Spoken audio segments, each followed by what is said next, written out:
श्री गणेशाय नमः से दुर्गा सप्तशती 12वां अध्याय हिंदी में। मैं 3 नेत्रों वाली दुर्गा देवी का ध्यान करता हूँ। उनके श्री अंगों की प्रभा बिजली के समान है। वे सिंह के कंधे पर बैठी हुई भयंकर प्रतीत होती हैं। हाथों में तलवार और ढाल लिए अनेक कन्याएं उनकी सेवा में खड़ी हैं। वे अपने हाथों में चक्र, गदा, तलवार, ढाल, बाण, धनुष, पाश और तर्जनी मुद्रा धारण किए हुए। उनका स्वरूप अग्निमय है तथा वे माथे पर चंद्रमा का मुकुट धारण करती हैं। देवी बोली, देवताओं, जो एकाग्रचित होकर प्रतिदिन इन स्तुतियों से मेरा सत्वन करेगा, उसकी सारी बाधाएं मैं निश्चय ही दूर कर दूंगी। मैं मधुकैटभ का नाश, महिषासुर का वध तथा निशुंभ के संहार के प्रसंग का पाठ करेंगे तथा अष्टमी, चतुर्दशी और नवमी को भी जो एकाग्रचित हो भक्तिपूर्वक मेरा उत्तम महात्म्य का श्रवण करेंगे, उन्हें कोई पाप नहीं छू सकेगा। उन पर पाप जनित आपत्तियां भी नहीं आएंगी। उनके घर में कभी दरिद्रता नहीं होगी तथा उनको कभी प्रेमी जनों के विक्षोभ कष्ट भी नहीं भोगना पड़ेगा। इतना ही नहीं, उन्हें शत्रु से, लुटेरों से, राजा से, शस्त्र से, अग्नि से तथा जल की राशि से भी कभी भय नहीं होगा। इसलिए सबको एकाग्रचित होकर भक्तिपूर्वक मेरे इस महात्म्य को सदा पढ़ना और सुनना चाहिए। यह परम कल्याणकारक है। मेरा महात्म्य महामारी जनित समस्त उपद्रवों तथा आध्यात्मिक आदि तीनों प्रकार के उत्पातों को शांत करने वाला है। मेरे जिस मंदिर में प्रतिदिन विधिपूर्वक मेरे इस महात्म्य का पाठ किया जाता है, उस स्थान को मैं कभी नहीं छोड़ती तथा सदा ही मेरा शास्त्रधान बना रहता है। बलिदान, पूजा, होम तथा महोत्सव के अवसरों पर मेरे इस चरित्र का पूरा पाठ और श्रवण करना चाहिए।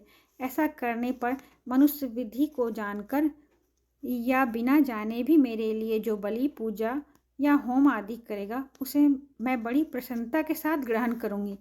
शरत काल में जो वार्षिक महापूजा की जाती है, उस अवसर पर जो मेरे इस महात्म्य को भक्तिपूर्वक सुनेगा, वह मनुष्य मेरे प्रसाद से सब बाधाओं से मुक्त तथा धन, धान्य एवं पुत्र से संपन्न होगा। इसमें तनिक भी संदेह नहीं है।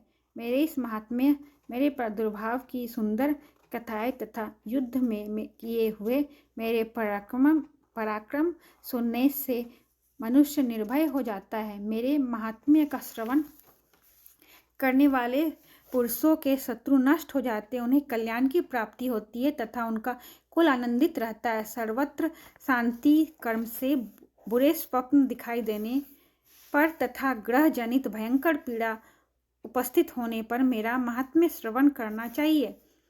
इससे सब विघ्न तथा भयंकर ग्रह पीड़ाएं शांत हो जाती हैं और मनुष्यों द्वारा देखा हुआ दुस्वप्न शुभ स्वप्न में परिवर्तित हो जाता है। बाल ग्रहों से आक्रांत हुए बालकों के लिए यह महात्म्य शांतिकारक तथा मनुष्यों के संगठन में फूट होने पर यह अच्छी प्रकार मित्रता करने वाला होता है। यह महात्म्य समस्त दुराचारियों के बल को नाश करने वाला है। इसके पाठ मात्र से राक्षसों, भूतों और पिशाचों का नाश हो जाता है।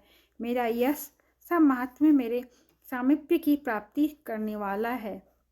पशु, पुष्प, अर्घ्य, धूप, दीप, गंध आदि उत्तम सामग्रियों द्वारा पूजन करने से, ब्राह्मणों को भोजन कराने से, होम करने से, प्रतिदिन अभिषेक करने से, नाना प्रकार के अन्य भोगों को अर्पण करने से तथा दान देने आदि से 1 वर्ष तक जो मेरी आराधना की जाती है और उसमें मुझे कितनी प्रसन्नता होती है, उतनी प्रसन्नता मेरे इस उत्तम चरित्र का एक बार श्रवण करने मात्र से हो जाता है।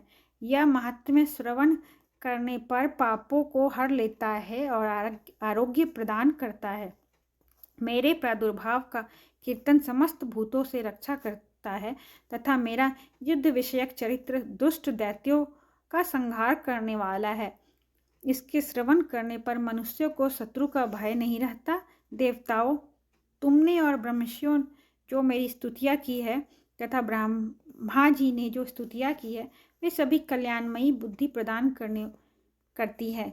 वन में, सोने मार्ग में अथवा दावानल में घिर जाने पर, निर्जन स्थान में लुटेरों के दाव में पड़ जाने पर या शत्रुओं से पकड़े जाने पर अथवा जंगल में सिंह, व्याघ्र या जंगली हाथियों के पीछा करने पर कुपित राजा के आदेश से वध या बंधन के स्थान ले जाने पर अथवा महासागर में नाव पर बैठने के बाद भारी तूफान, नाव के डगमग होने पर और अत्यंत भयंकर युद्ध में शस्त्रों का प्रहार होने पर अथवा वेदना से पीड़ित होने पर की बहुना सभी भयानक बाधाओं के उपस्थित होने पर जो मेरे इस चरित्र का स्मरण करता है वह मनुष्य संकट से मुक्त हो जाता है।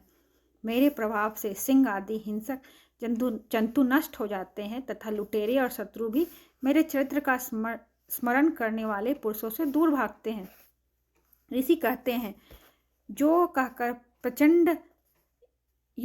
प्रचंड पराक्रम वाली भगवती चंडिका सब देवताओं के देखते देखते वहीं अंतर्धान हो गई। फिर समस्त देवता भी शत्रुओं के मारे जाने से निर्भय हो पहले की भांति यज्ञ भाग का उपभोग करते हुए अपने अपने अधिकार का पालन करते हुए संसार का विध्वंस करने वाले महाभयंकर अतुल पराक्रमी देव शत्रु शुंभ तथा महाबली निशुंभ के युद्ध में देवी द्वारा मारे जाने पर शेष दैत्य पाताल लोक में चले आए। राजन, इस प्रकार भगवती अंबिका देवी नित्य होती हुई भी पुनः पुनः प्रकट होकर जगत की रक्षा करती हैं। वे ही इस विश्व की मोहित करती है, वे ही जगत को जन्म देती है तथा वे ही प्रार्थना करने पर संतुष्ट हो विज्ञान एवं समृद्धि प्रदान करती है। राजन, महाप्रलय के समय महामारी का स्वरूप धारण करने वाली वे महाकाली ही इस समस्त ब्रह्मांड में व्याप्त है। वे ही समय समय पर महामारी होती हैं, वे ही स्वयं अजन्मा होती है, वे ही सृष्टि के रूप में प्रकट होती है। वे सनातनी देवी ही स्वयं अनुसार संपूर्ण भूतों की रक्षा करती हैं।